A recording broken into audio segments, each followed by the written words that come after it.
rise of social media, a lot of young people are very conscious about being liked and disliked on social media, including my own kids. And I try to encourage them. I would like to encourage you to make sure that you speak your mind. You're never going to regret it. Yeah, that's, Speaking of which, yes, I was called a white supremacist on the floor of the Virginia Senate. So yes, you do have to pay a price for speaking your mind. Todd, would you like to go ahead? Sure, just briefly, I think the cultural and philosophical battle is probably more important than the legal one. I'm a lawyer, so that's what I'll focus on. I think it's important, the law stuff. But I think that I'll endorse part of what Devin said about Frederick Douglass and his own experience, that kids can, pull themselves up by their own bootstraps, but only if enough people don't convince them otherwise. And I think that's what I'm most afraid of.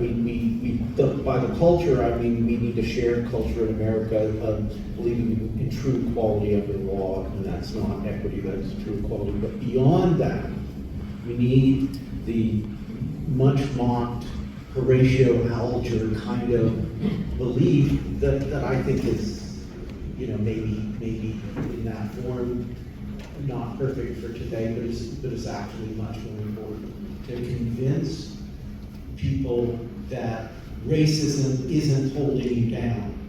Because I think eventually the law will be overwhelmed. We will all be overwhelmed if we don't convince people that that's a myth, that racism in America will hold you down. Unless we fight that fight and prevail, we may be swamped.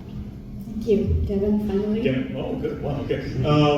I like having the final word, but oftentimes, it's not a very good one. But what I do want to say, because I've been saying this for the last year, again, think it's not over. But right now, we are at a crossroads.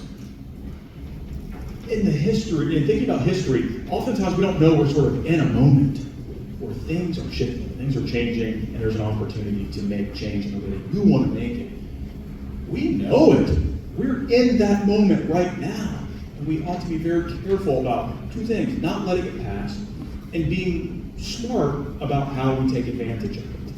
I don't think the answer is to hammer the side that doesn't think like us, or necessarily. I think there's a fair amount of that needs to happen. But there's a big middle that you sort of don't know what to do in an environment that we're in, like we are now.